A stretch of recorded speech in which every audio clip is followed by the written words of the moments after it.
Throughout Formula One history, there have been many teams that have come and gone. Some were more successful than others, such as Brabham, an outfit I previously did a video on, who spent 30 years in F1 and had much success with the likes of Jack Brabham, Denny Hulme and Nelson Piquet. Some teams have long carved out histories in our great sport, with the likes of Ferrari and McLaren having been around since the 1950s and 60s. Others have had sporadic periods racing in the top category of motorsport, the best example probably being Alfa Romeo, who won the first two F1 Drivers' Championships in 1950 and 51, then left for sport for nearly 3 decades. They then completed another 6 years from 1979 to 85 before leaving, then came back to be the title sponsor of Sauber in 2018, a position which they held until 2023. Amongst these big names sits another team long steeped in history. From iconic mustached men who rallied the British public around them, to any of the other champions and race winners who drove for the famous blue or white cars, unless you're talking about 1999, Williams is ingrained into F1's history. However, its path to success is a little different to others, and that's what I'm going to discuss in today's video. Let me take you on a troll through the archives and remnants of racing folklore and tell you the story of the original Williams F1 team.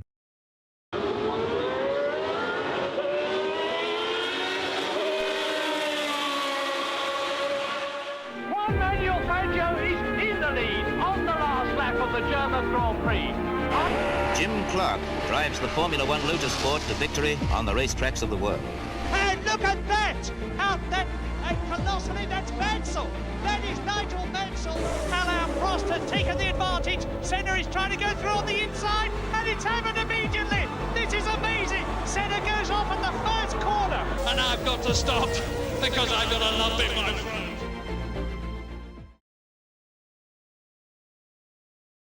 Frank Williams was born in South Shields in County Durham in England on the 16th of April 1942. His dad was an officer in the RAF and his mum was a schoolteacher. However, after attending a private boarding school for most of his formative years, in the late 1950s, Williams was given a ride in his friend's Jaguar XK150, a car which had a top speed of 130 miles an hour, which was very fast for a road car of that era. This sparked Frank's interest in motor racing. After dabbling in both driving and being a mechanic, he started his own racing team named Frank Williams Racing Cars in 1966.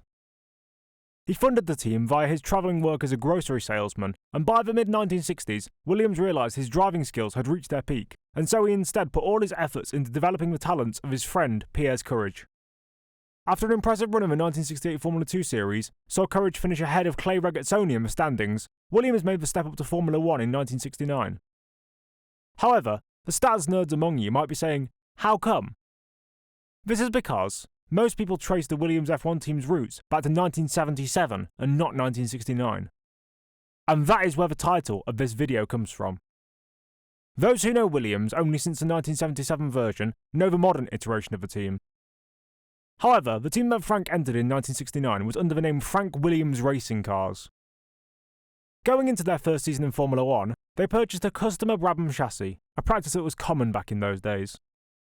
Despite this, Jack Brabham, who they bought the chassis from, was unhappy when he saw it on the F1 grid, as he was under the impression it would only be used in the Tasman Series and Formula 5000. Nonetheless, Frank Williams Racing Cars entered their first season in Formula 1, although since they weren't a constructor, all their results would be treated as if they were from the Brabham Works team in the standings.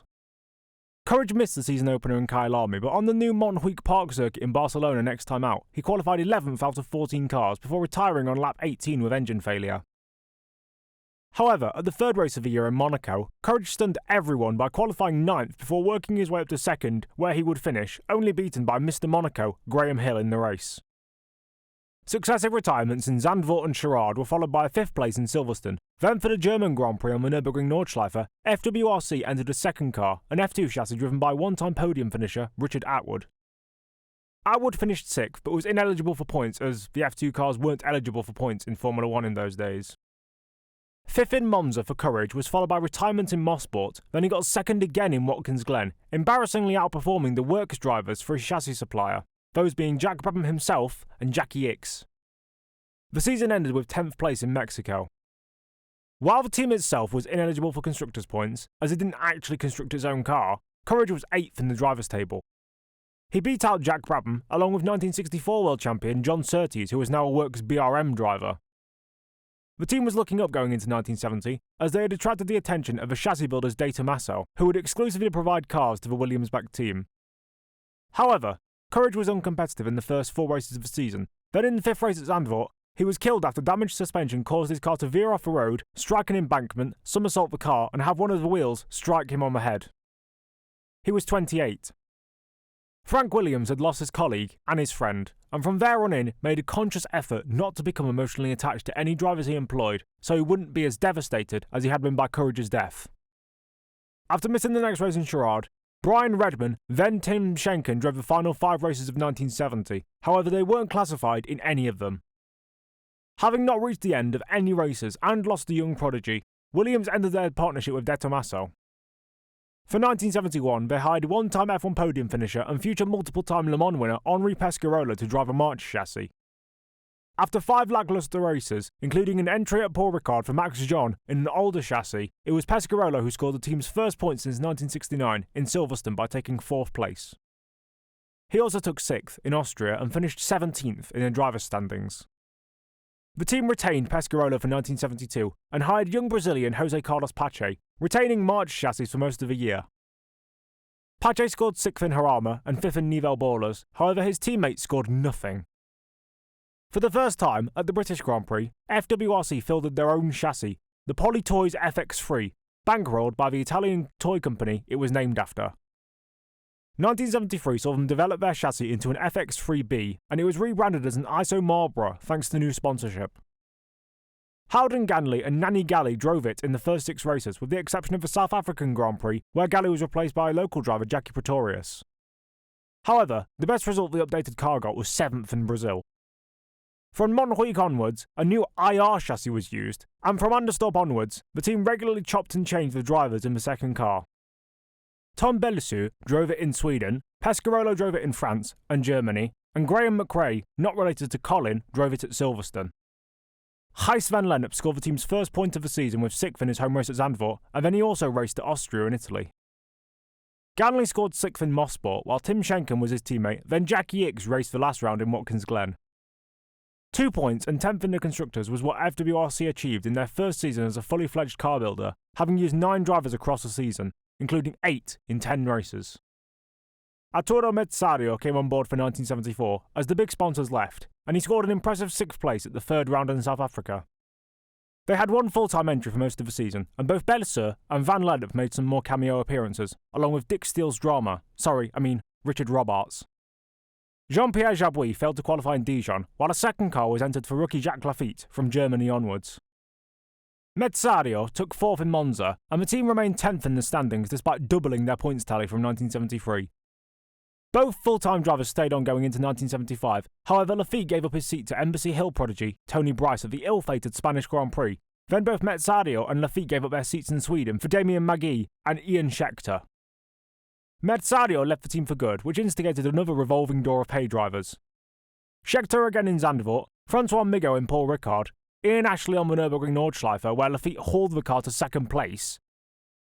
Joe Van Lanten came in at Austria, then Renzo Zorzi at Monza. Lello Lombardi was the 10th driver Frank Williams racing cars had in 1975. Also, around the time of the Swedish Grand Prix, Williams hired future legendary engineer Patrick Head. Going into 1976, Canadian oil magnate Walter Wolf bought 60% of the team but kept Frank on as team principal. FWRC was renamed Wolf Williams and Harvey Postlethwaite came in as well. They ran rebranded Hesketh chassis used in 1975 as Wolf had bought the remnants of Hesketh Racing. 1976 was a pointless affair, although not as frantic. Jackie Ickx was a mainstay for 2/3 of the season, along with Michel Leclerc. Arturo Mezzario came back in the place of Ickx towards the end, and several pay drivers such as Renzo Zorzi, Warwick Brown, Hans Binder, Masami Kuwashima, and Emilio Zapikel. Chris Amon also did a race in Canada, although I thought it was unfair to call him a pay driver, so I separated him from the others. However, at the end of 1976, Walter Wolf fired Frank Williams from his role as team principal and bought out the remnants of what started out as Frank Williams Racing Cars in 1969. Wolf rebranded the team as Walter Wolf Racing, and it won on his debut with Jody Scheckter at the wheel, in a topic I covered in another video if you'd like to check it out in the top right corner of your screen. Although Wolf saw more short-term success, it was dying a slow death by the time of its last season in 1979. Wolf sold the team's assets to the Fittipaldi family team, which itself ran into 1982 and closed in 1983. However, despite this lack of success, there is a good end to this story. When Frank Williams was effectively fired from a team he built from the ground up, he set up a new outfit called Williams Grand Prix Engineering. They won their first race at the 1979 British Grand Prix and never looked back. Nowadays, they're recovering from their biggest slump ever, but the Williams name still remains in Formula One. However, it could have been steeped in just that little bit more history if Walter Wolf wasn't so trigger-happy to fire Frank. Frank Williams Racing Cars would just be another 60s or 70s terrible team like Belassi or others if it wasn't for the name involved with it, and so that's why I thought it was important to make a video about them. Anyways, with that being said, I think that brings us to the end of this video. I hope you all enjoyed me talking about the original Williams F1 team, and hope it brought back some memories or taught you something you didn't know. If you did enjoy it, leave a like, comment, and do subscribe to help me reach 1,000 subscribers by April the 1st, which is my goal. Follow my Instagram and subscribe to my Patreon for as little as £1 a month, and big shout out to my only Patreon subscriber, Andy Lamberts, who continues to support the channel. I'm Nedzo, and I'll see you all later. Bye!